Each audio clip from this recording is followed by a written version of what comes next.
Welcome to Working on Wellness, Health and Mind's bi-weekly wellness podcast where we discuss wellness through the lenses of mindfulness, mental health, nutrition, sleep, exercise, and healthy relationships. We are so excited you picked us to be with today as we talk about CBD. We'd like to remind you that you can learn more about the 6 tenets of wellness and how to get connected with us here at Health and Mind by clicking the link in the show notes. And my guest today is actually a personal friend of mine, somebody I really look up to in a lot of ways. And I could have had him on for a number of topics, but in the last year or so, he's really gotten into CBD. So I'd like to introduce my buddy, David. David, welcome to the show. Hey, how's it going? Good, man. We're happy you're with us. Would you give myself and the listeners a little bit of your background when it comes to your involvement with CBD and what CBD is maybe? So my involvement with CBD goes back probably, I'm gonna say 3 years ago, when I first kind of learned about what it was, especially making the differentiation between CBD and THC, hemp and marijuana, and basically just it coming from a background of using marijuana and feeling that there was something in it that I couldn't really explain at the time, but feeling there was something very helpful or something very good for my overall well-being, that I wasn't quite sure how to pin down. So going from that and then learning about what CBD was at that time and then realizing, oh, this is the thing that was great for me. Just kind of going from that, transitioning into that, that's kind of where my involvement with it came from. But I've been working in a CBD hemp dispensary for the last, I'm gonna say since June, so for about half a year now. I've been studying CBD for, I'm gonna say since I first learned about it, so about 2 or 3 years now, mostly through textbooks or just through the internet, but then also from just personal experimentation, practicing different things, learning about new ways that it can help people, stuff like that. So that's basically where my involvement with it comes from. Cool.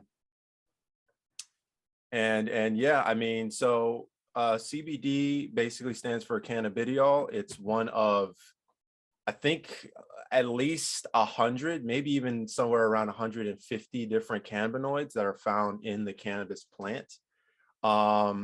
These cannabinoids are responsible for a myriad of different things. Some are more major and then some are more minor. CBD and THC are 2 of the major cannabinoids, the ones that most people are familiar with.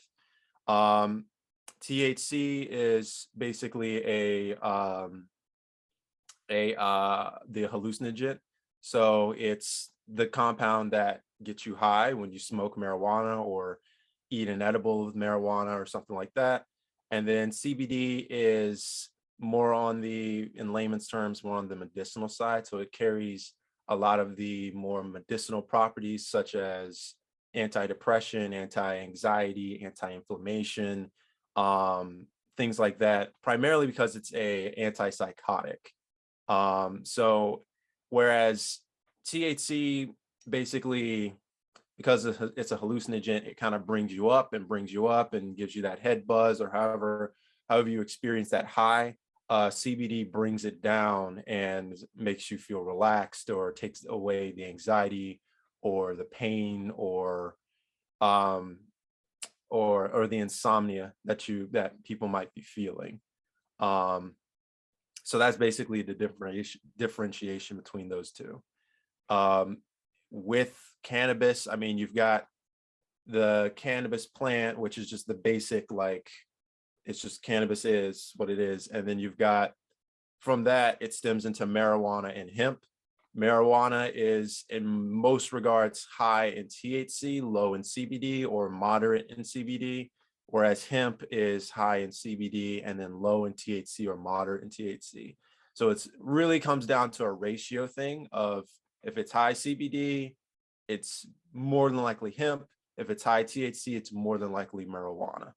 But yeah, that's basically just the differentiation between those two. Cool. Thanks for outlining all that. So the correct pronunciation is Cabidinol. Did I get It's that? cannabidiol. Cannabidiol. Yes. Yes. Cannabidiol. And something that sprang to mind was it sounds like when you smoke, marijuana, you get a little bit of the CBD and maybe a lot of the THC. And you said that the CBD you realized was the part of the smoking marijuana that you enjoyed. And now finding CBD in its concentrated form, I guess I'm curious about two different things. Like, what's it like to take in such a high concentration of CBD versus like standard marijuana? And then I guess the other question is, how does this work? Why does it do what it does? So it it does what it does. I'm just gonna jump to that second question, then I'll backtrack. So it does what it does because we have what's called an endocannabinoid system inside of our bodies. And this is a innate system that most vertebrates have, particularly mammals, but most vertebrates have an endocannabinoid system. Um, we've basically evolved to have it since we developed spines and became vertebrates. That system basically is responsible for bringing a state of homeostasis to the body. And the way that CBD interacts with that, or the way cannabis interacts with that in general, is the different cannabinoids like THC or CBD, or even others like CBC, CBG, or their acidic forms interact with our endocannabinoid system in either very direct ways or very indirect ways. We have what's called receptors in this endocannabinoid system. They're C1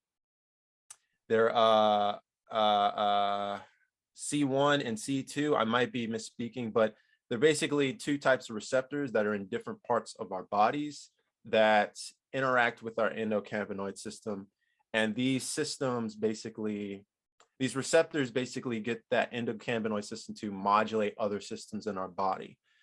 So we have CB, so like CB1 receptors and CB2 receptors. And they're still doing studies to see if there's CB3, CB4, and different types of receptors.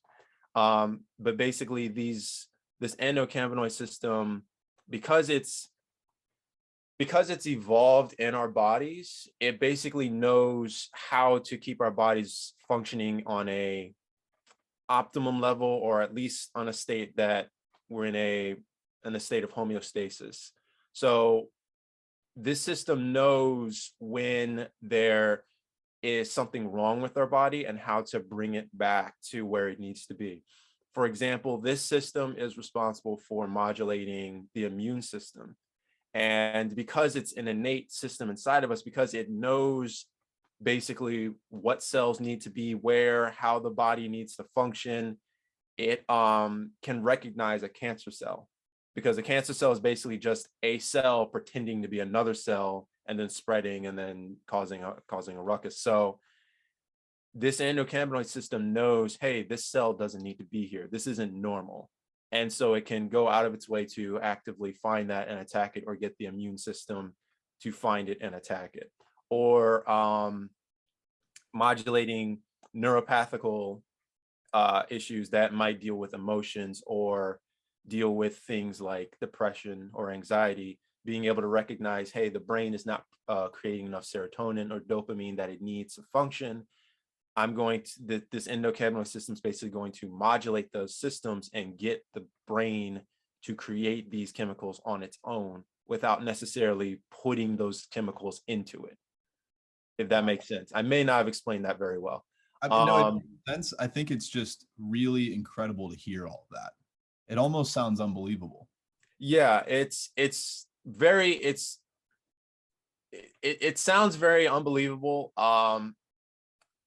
When you get into the scientific part of it, it starts to make a lot more sense. I'm just kind of doing this in a blanket, like kind of layman's terms, just because I'm still learning about it. So I don't know everything about it, but actually, Dave, what you were saying to me made a ton of sense. I think when I say unbelievable, I'm not really speaking so much from the scientific point of view, but more from the point of view as like, why doesn't the public just know this?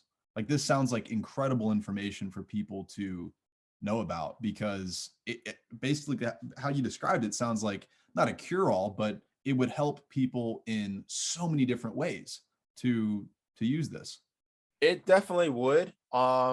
There's a number of reasons why it's not very accessible to the public, or that it's not really talked about. One main thing could just be the stigma about cannabis. I'd probably say that's more or less the largest thing, is just there's a stigma about what cannabis is. Most people, when they think cannabis, they just think marijuana, think Mhm. getting high, and that's it. That's the end all be all. Some people think medicinal marijuana, and they kind of lump those two things together. But going into the like wellness properties of cannabis, not just the hallucinogenic, like, oh, I'm getting high part, but the actual, this is a medicinal thing that I can use, not just like in the case of being particularly ill, but in the case of just keeping yourself in a natural state of homeostasis. What I mean by that is saying like using CBD or cannabis in general, but particularly CBD or any of the other more medicinal cannabinoids on a daily basis, regardless of whether you're ill or not, to keep yourself well and to keep yourself going on an optimum level. Um, so to on that note, to backtrack to the how I felt with my personal experience with it, um, just to go into like a little bit of a history. I started smoking marijuana right after high school, like going right into college. And I'm surprised I went through all of high school without smoking it, because I had so many friends who used it pretty regularly and I just didn't. But when I first smoked it, I got high. I was pretty high, and I would use it occasionally after that, just here and there, like whenever I could just get my hands on it or whenever I was with friends. And for me personally, it created this sense of anxiety in me. And I've had some theories on why that is, possibly just because of the circumstance of doing it, or the irregularity of doing it. For example, you're high school or college student, you've never done it before, you're scared you're going to get caught, you're scared about the legality of it, you're scared about all these different things, and then you go into it with that mindset, and then boom, you have crazy anxiety. So at first, and I mean that could be the case for anybody, at first I thought that was the main reason. So I continued to use marijuana pretty frequently and infrequently, and just like fluctuating throughout college. And it started to hit me that, there's not much of a stigma behind this anymore. I'm not afraid of getting caught anymore. I'm not afraid of the legality of it. There's just something about this that's actually just making me feel anxious. And but there was something else in it that made me feel, for lack of a better term, just feel overall good. It just helped me feel productive. It helped me feel like I could get something done if I'm like this. It puts me in this state of mind where I can think more clearly despite the fact that I feel all this anxiety. And I was like, well, this is like a weird mixed bag. There's this weird, like, how am I this anxious, but also I have this weird sense of clarity. Um, so a couple of years go by, and a friend of mine told me about her mother using CBD because her mother had, I believe, Crohn's disease, and was using it for that. And I didn't know what CBD was. I'd never heard of it before.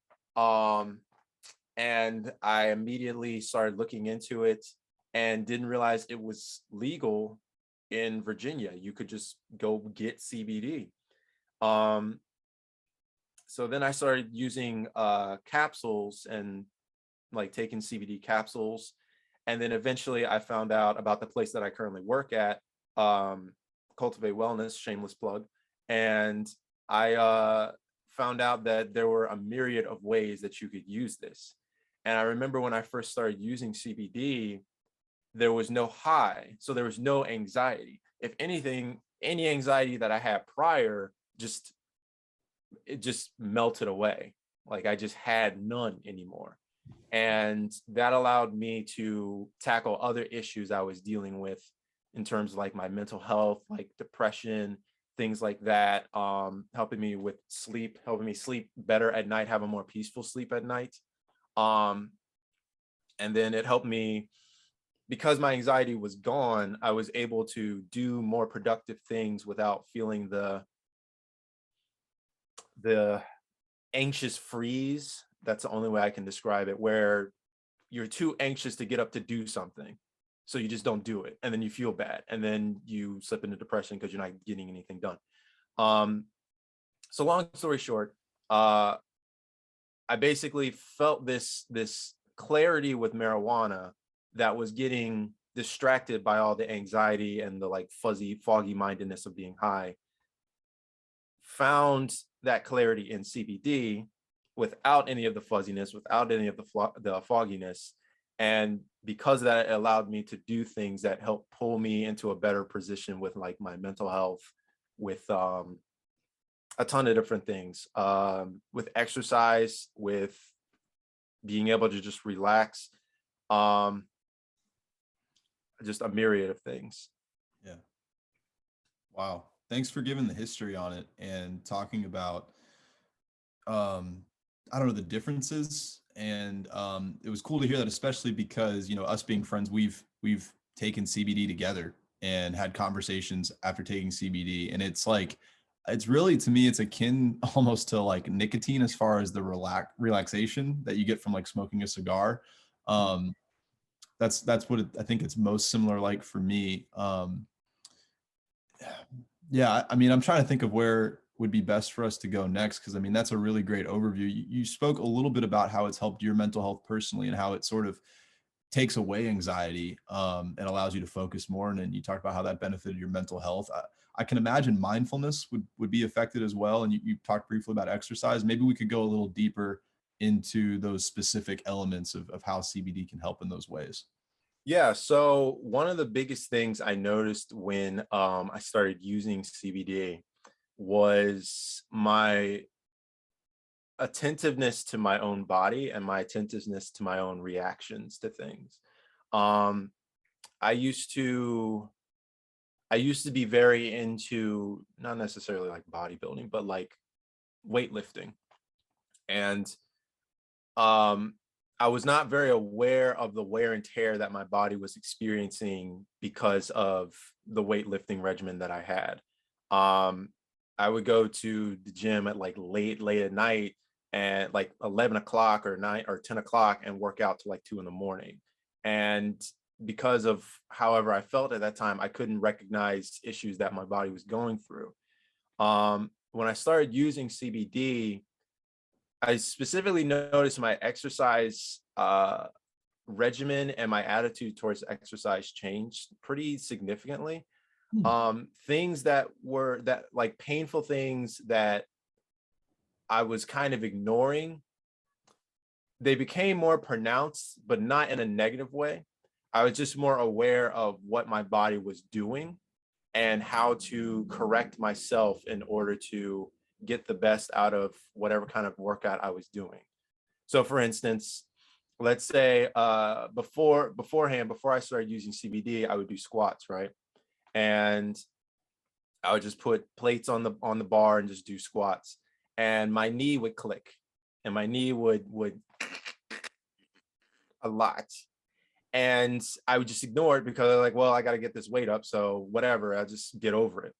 And then when I started using CBD, I started noticing how my muscles were opening and contracting as I was doing the exercise. I noticed how my posture was affecting the tension on my knees as well as the tension on my ankles. I noticed how holding the bar on my shoulders, how I could readjust myself so that I could effectively do the squat without hearing that in my knees anymore, and actually feel it in the muscles that I was working. So basically that I'm saying that using CBD helped me understand that, for lack of a better term, mind muscle connection Yeah. that a lot of people talk about, that like bodybuilders talk about, everyone talks about. that's a real thing. And using CBD helped me understand how I can readjust myself so I can create a better sense of that. And as a side note, it also helped me appreciate the idea of using slow repetitions, which increases that mind muscle connection. And in terms of just like mindfulness in general, I just became much more aware of myself and my own thought process. Because like I said, because CBD and your endocannabinoid system affects the neurological systems in your brain, neurological in your brain, it can affect things like how you deal with depression, how you deal with your emotions, how you handle your emotions, and then how you interact with other people based on the emotions that you're feeling.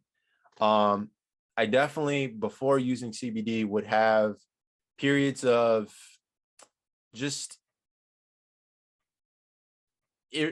I guess maybe not irrational, but I guess unjustified or irrational mood swings. It would just be one day I am feeling great, everything's good, and then just suddenly I would feel this just deep, just like, I guess, depression or sadness or self-loathing. And then the next day I would feel manic and I'd be like, oh, here I'm just super happy, or something happens to me and I get very angry and I don't know how to deal with it, or I don't know how to process it. When I started using CBD, it helped me understand my reaction to things. And by understanding my reactions, I could control maybe control the source, or understand the source of the emotions I was feeling, and then understand how to process them and find a healthy outlet for them. For instance,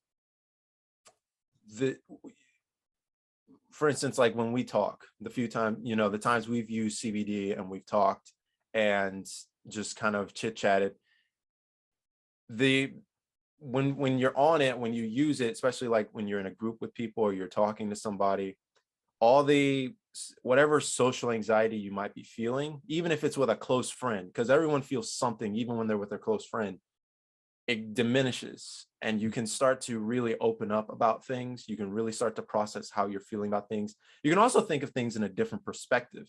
You can also come at whatever you're feeling or whatever situation you're in from a different perspective, because you don't have the fogginess of everyday life or all the stresses you're dealing with in your life or at your job, whatever. A lot of that melts away. So now you can come at what you're dealing with from a clear, level-headed, more open-minded perspective.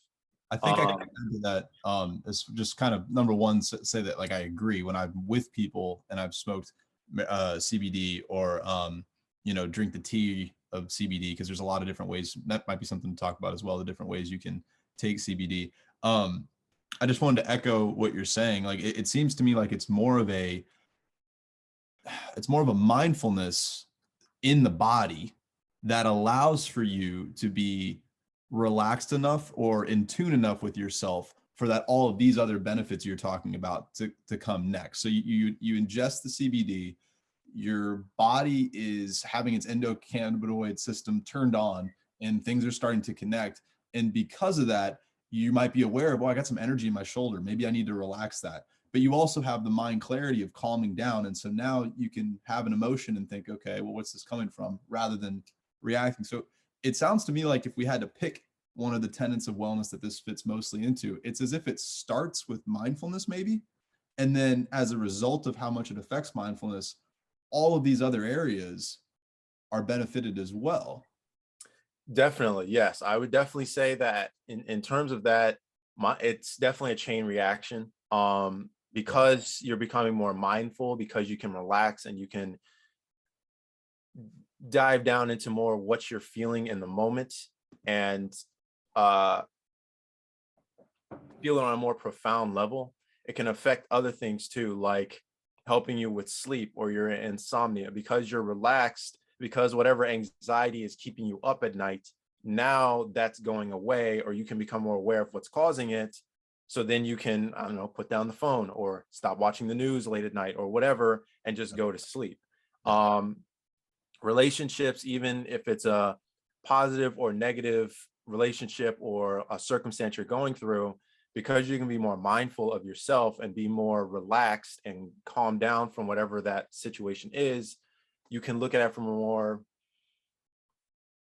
I don't want to say objective, but you can look at it from a more relaxed or more open-minded perspective, and then possibly empathize whatever the issue is you're dealing with that other person. The thing with the mental health, like I said, it can help with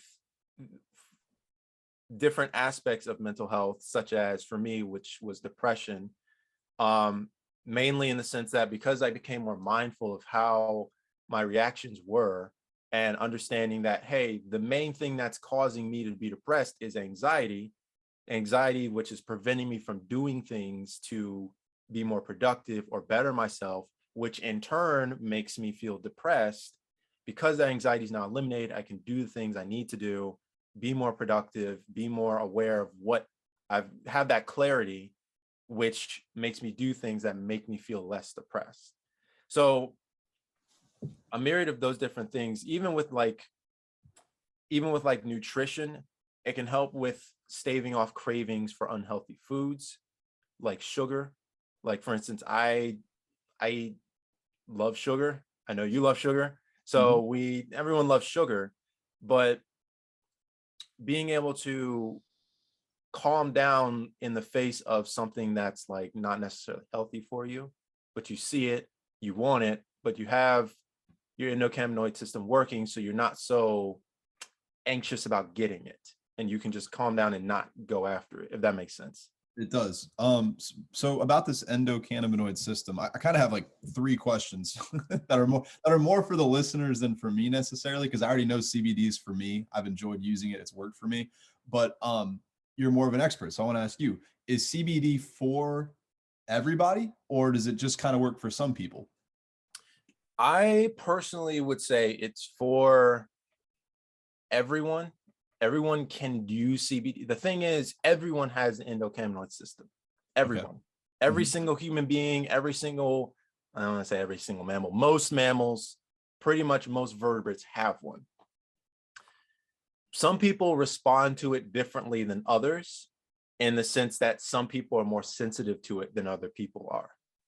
A lot of things can play into that, whether it's your height, it could be your weight, it could be your metabolism, it can be your exposure to other cannabinoids, for instance, and everyone's different. So I can't like come up with a formula on how it's going to affect you. But in my experience, bigger people tend to need more as a baseline. People with fast metabolisms tend to need less. People who are shorter or more petite tend to not need as much as well. People who use, oh, I'm sorry, go ahead. Well, no, you're good. I was just gonna butt in there and ask. You're explaining that obviously different amounts are needed depending on these factors you're naming. I'm curious, is it a different effect that you get, sort of regardless of the amount you take, or does it, like for instance, marijuana, right? You discussed how that gave you a little bit of anxiety. Some people would tell you marijuana does nothing for them but calm them down. Do people report different experiences using CBD as far as, yeah, the experience of it? Yeah, so it can be different for different people. The thing with it is like, in most cases, the worst thing that can happen to you if you have too much CBD, let's say you do like, just to throw out a number, let's say you did 100 milligrams of CBD, which is a lot. Most people will probably just fall asleep immediately, or they might feel like a slight headache or something like that. But then some people will do 100 milligrams and they'll more or less function the same way. There's not much of a huge difference. So Dave, what I'm wondering is if anybody took an appropriate amount for their size, are there any adverse effects that could come from CBD?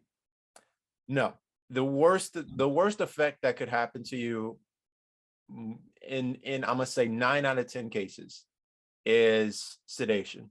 You'll just feel really tired. That's the worst thing. In terms of like what's appropriate for you, a lot of it's going to depend on the situation you're dealing with.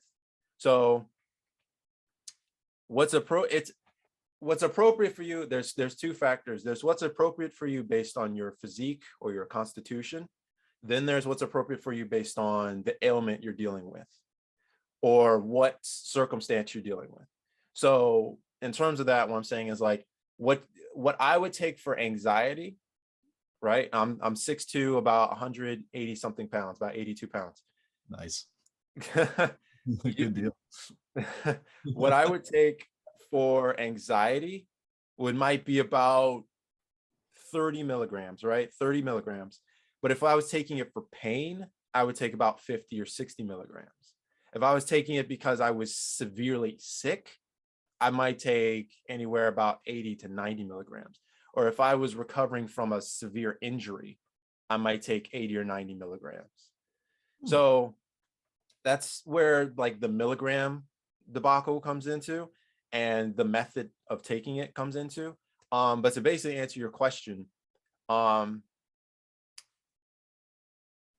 the worst effect that can happen to most people is they just feel sedated because your endocannabinoid system is just really working. Yeah. A lot of it's going to deal with experimentation. Like I can't tell you what your appropriate milligram is. You would have to try different ranges and understand it for yourself. Just like you can't tell someone the first time they ever use marijuana how much they need to do to not feel too high, but not feel high enough. Like you have to try it in order to understand, okay, this is what I feel like on this is what I feel like on this, and this is what I feel like on this in terms of milligrams.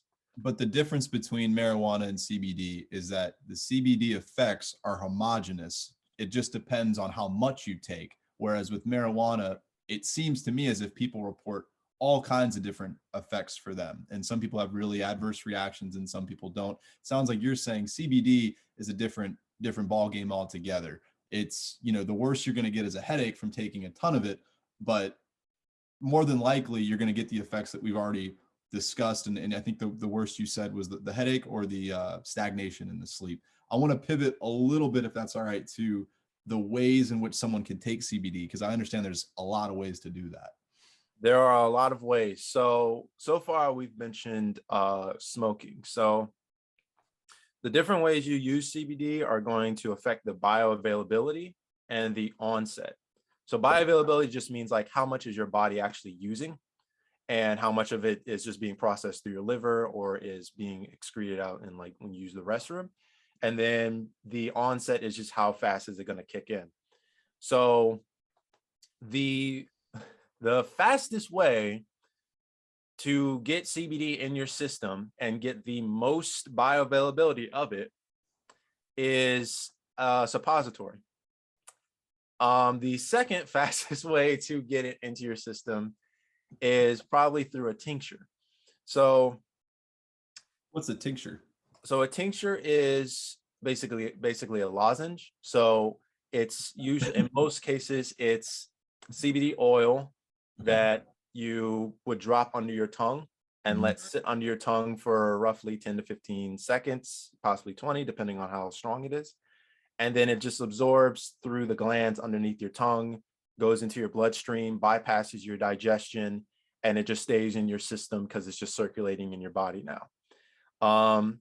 There's also, so there's the suppository, there's the tincture, there is the edible route, which is basically gummies, chocolates, pretty much any food. You can put in pretty much any kind of food, drinks, waters, basically anything edible or drinkable. There's smoking it, there's vaping it, there's patches, transdermal patches that you could put on your skin. There's topicals, which are like creams or lotions that you put on your skin. In some cases, there's even like injections or like IV injections, things like that. That's very rare. I've never encountered that, but I'm assuming in like some hospital or medical environments that might become, that's sort of a thing that they use. So Dave, applying this to, let's say, the average listener who either has tried CBD once or twice or is interested in getting into it, obviously there's a lot of factors that are going to affect what method would be best for that person. But you mentioned bio availability. That seems like a really important factor. And then also, the speed at which it, starts to enact. What would you recommend people start with generally? So for most people, I would say it's I hate to say it depends, but it kind of depends. For most people though, if you're just using it just to see how you're going to react to it, I would usually say start with a gummy or a type of edible. That way you can understand exactly how many milligrams you're getting. You can understand how your body's going to digest it. You can understand how much are you actually losing through the digestion. You can understand how your metabolism is going to process it. Basically saying, if you start with an edible, let's say you eat a gummy, you can understand, okay, I'm starting to feel the effects after 10 minutes, or I'm starting to feel effects after 30 minutes, or I'm starting to feel the effects after 5 minutes. You can gauge, how is your body metabolizing this? Is it fast? Is it slow? From there, you can understand, okay, this is how sensitive I am to this. This is how much I'm going to need, or this is how long it's going to take for my body to recognize this.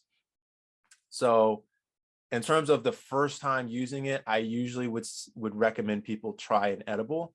And then it goes from there into, well, if you're dealing with, let's say, a muscular issue or like pain or something like that in a very specific spot.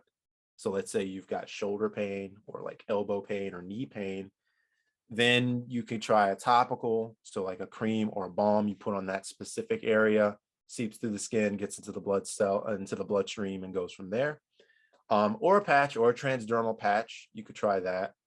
A lot of people are introduced to CBD through oils, through the tinctures and things like that. Just so people are aware, the thing with tinctures are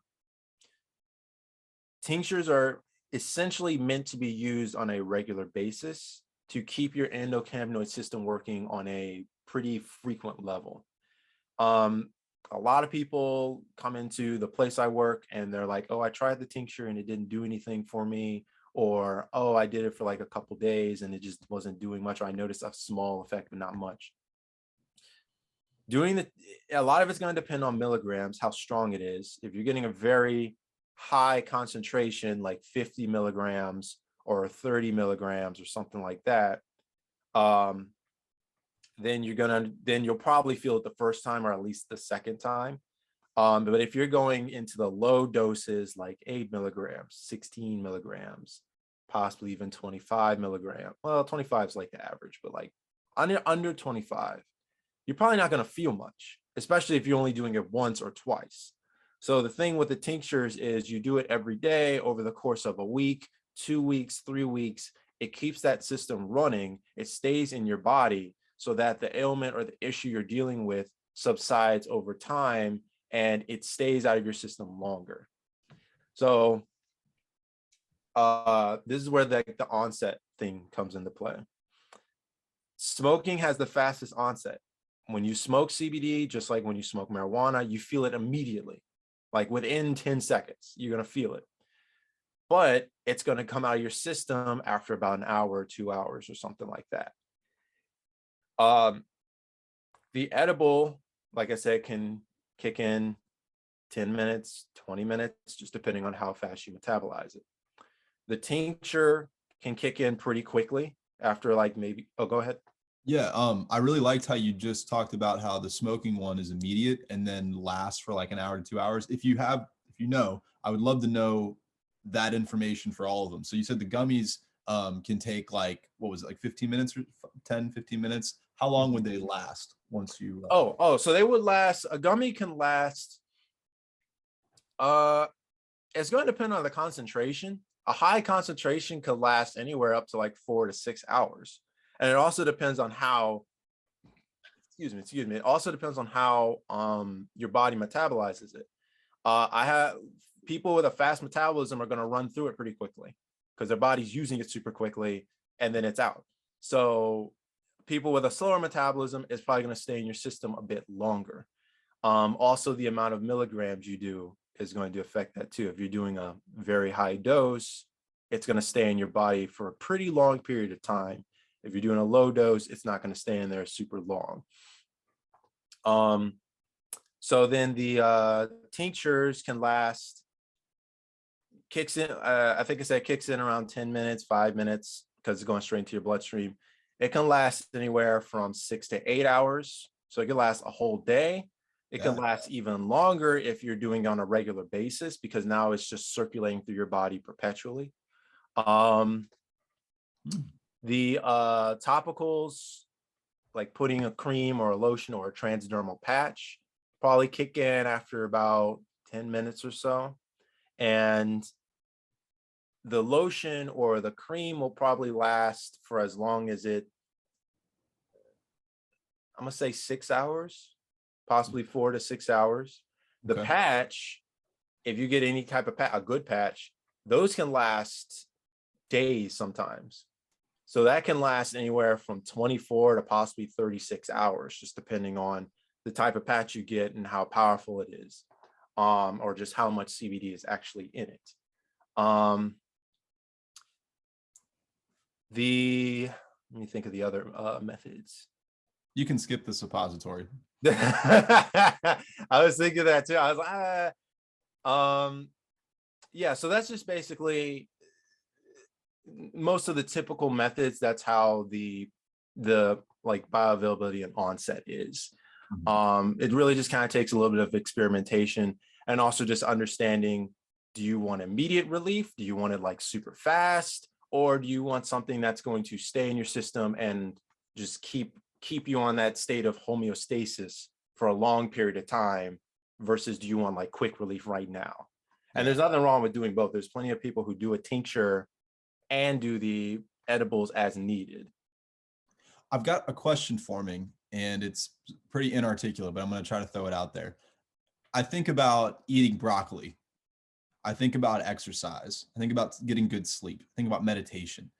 All ways that we can just boost our quality of life, you know, our mental clarity, all of that. It sounds like CBD falls in that category more than here's a prescription because, you know, you're sick. This is going to help you recover, or you've got depression. Here's an antidepressant. It seems like it's sort of floating in this space in between, but maybe more to like the first things I was mentioning, more those habitual sort of life improvement things that, you know, we should do as habits versus here's a cure for something you've got going on. Is that a fair characterization? How would you slice that up? So I would slice that in that it's definitely more of the former that you mentioned. It's definitely something that's more you can use as just a regular part of your daily regimen or diet or anything like that. Mainly because it's, and I'm not a doctor, I'm not, you know, a medical expert, but from my perspective, it's not like a pharmaceutical that is just putting a chemical into your brain and having your brain have to deal with it, or having your body have to metabolize it on its own or understand how to utilize it on its own. Because you have that endocannabinoid system in your body innately, it's just in there. All CBD does, or all THC does, or all the whatever cannabinoid you're taking in does, is get your body to essentially fix itself. So it's not to say that it's putting something in your body that's going to fix it. It's something that's going to basically, for lack of a better term, police your body into fixing itself. And I would say because of that, it's different from something like a pharmaceutical. I would still definitely consider it medicine because it can help with ailments, but that fixing the ailment is going to be your body fixing the ailment. It's just going to invigorate your body to fix itself, as opposed to here's just some serotonin and dopamine or whatever that we're going to put in your brain or put in your body. And obviously that's a gross generalization of pharmaceuticals, but here's this chemical we're going to put in your body so that hopefully your body will know what to do with it and use it appropriately, as opposed to here's a chemical that your body already kind of makes, already knows what to do with, and it's not going to fix the issue necessarily, but it's going to get your body to fix itself. Something I like about it with regards to this whole difference between a pharmaceutical is that, as far as I understand, a pharmaceutical goes in and it'll increase the production of, say, serotonin in someone's brain. This is different in that it goes in and it sort of assesses the body, everything in the body. And then from that will attack a cancer cell, as you say, which really mind blowing, or it will bring attention to that mind body awareness when you're working out, or like some pain in your shoulder, your knee, or whatever. Um, like I said, man, it's just, I think you said it. There's a stigma around marijuana. I myself still have some semblance of a stigma, and I've smoked it before. I'm in a society now where it's legal, but growing up, it was so demonized in my elementary school, middle school, and high school that when I hear about CBD and I know it has a connection to marijuana in the form of that they both come from the same plant, that stigma is still there. But then you hear all these benefits and you experience the benefits. And I don't know, Dave. I guess I'm thankful that you were willing to come on today and explain some of this to people. For people willing to listen and hear you out and maybe go and try it themselves. I think it might be helpful to a lot of people. So I guess thank you. And then also, I was curious if you had any sort of final words to any of the listeners about where they can find it, where you'd recommend, or if they have any sort of hesitancies, why maybe they shouldn't, or why that's fair. And, I don't know what you want to say to the listeners, but I'll pass it to you. So I just want to let people know that you can always come to Cultivate Wellness. We have two locations, Midlothian and Greengate out in Henrico. There's also a lot of different places that sell CBD. There's people who are CBD experts who can explain it to you. Also, you can just research it yourself. If you don't believe anything that I'm saying, or you don't believe anything that anyone is saying, you can always just go online and look it up. This stuff is out there. The information is pretty readily available. And you can just kind of get testimonies of other people who have used it, or testimonies of people online, or anything like that. One thing about it, though, is the cannabis industry, especially where we live in Virginia, is kind of booming because of new laws and regulations and things like that. Because of that, it can be tricky to get reliable information or get reliable product. So that's why I encourage people to definitely do research before you try it. Just because your friend is like, hey, yo, try this thing, it's really great. Cool. Look up who the company is, though. What kind of ingredients are they putting in the tincture or the edibles that they make? Where are they getting it from? How many milligrams is it? And understanding that is a huge component, just because it's legal, but it's not necessarily regulated. So there's a lot of stuff that, there's, especially online, there's a lot of places that will tell you they'll do this or they'll do that, but it doesn't necessarily do that. The other thing too is you get what you pay for when it comes to CBD, THC, pretty much anything really. You get what you pay for. So if you're paying $15 for this tincture that says it's 750 milligrams, no good tincture is going to be $15 for 750 milligrams. Like, really consider that. What you're paying for what you get. You get what you pay for. Also, the last thing I really want to touch on is just another, just kind of forewarning. More cannabinoids are becoming more prominent because we have more research and more studies on cannabis in general. A lot of those studies have been halted for years and years and years, since like the 20s, the 30s, the 40s. It just stopped. So now we're starting to catch up on what information is out there, which basically means new cannabinoids are being found. Because of that, and because there's no real regulation around it, be careful about what you're getting and what the effect is going to be. For instance, there's a new thing called Delta 8, which is very popular in Virginia right now, or Richmond, I should say. Is that different than Delta 9, or is that the same thing? So it's different. So Delta 9 is your typical THC that you would find in marijuana. Mm-hmm. Delta 8 is a small variant of Delta 9, very small, that is basically been detached from that compound. So it's a compound that's taken away from Delta 9. And because Delta 9 is, well, it's legal now, but it's not legal recreationally or in retail settings. Delta 8 is the big like new high because it does technically get you high, but not on the same level as Delta 9 is. So a lot of people are chasing this new thing. It's new, it's legal, you can get it, but be careful about where you're getting it from. Be careful about, you know, you go into this gas station in the middle of nowhere and they're talking about, yo, we got this Delta 8 or we got the CBD. And you look at it and you're like, what is this? Where is this coming from? And the guy behind the counter is like, I don't know, just try it. Like, be careful of that. Just because it's new and it's legal and it's great, be careful about where you're getting it from. But all those forewarnings aside, I think it's something that everyone should try. It's the information's out there. It's really improved my life. It's improved the lives of everyone that I've gotten to try it, even on whether it's habitual or just recreational or occasional. It's a really great thing. So thanks again, Dave, for being on. And one final thing I'll add, because you basically described a situation I had once. I was at a party and at this point in my life, I was not smoking marijuana, but I did like CBD. I thought that was cool. I had done it with you once or twice and I enjoyed it. And somebody broke out some CBD that they got from a gas station.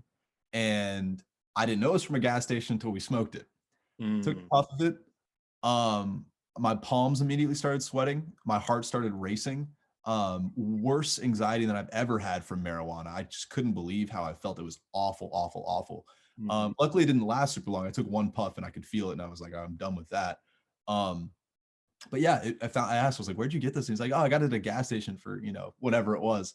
yeah. And, so that experience was terrifying. And I think when you found Cultivate Wellness, you began working there. I came in to visit once, and and to plug Cultivate again, I was blown away by the amount of research that they not only had, but would show you. And they had a binder accessible where you could look through all of the ingredients and what everything does. And furthermore, if you ask anybody that works there, they can tell you where the plants come from, how they're produced, and how it differs from some of these other kind of gas station.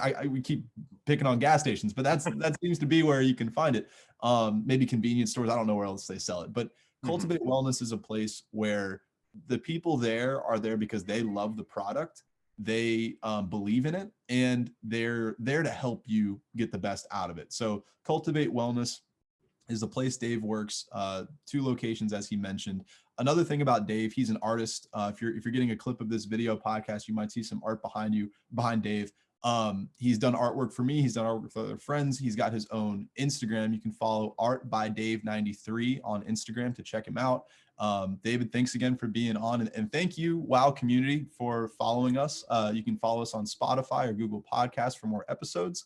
And for any questions, comments, or concerns, email us at intern@healthandmind.net. Lastly, don't forget to follow us on social media. We are on Instagram and Facebook as well at HIMRVA. That's HIMRVA. And in all you do, keep your health in mind. See you next time, guys. Bye-bye.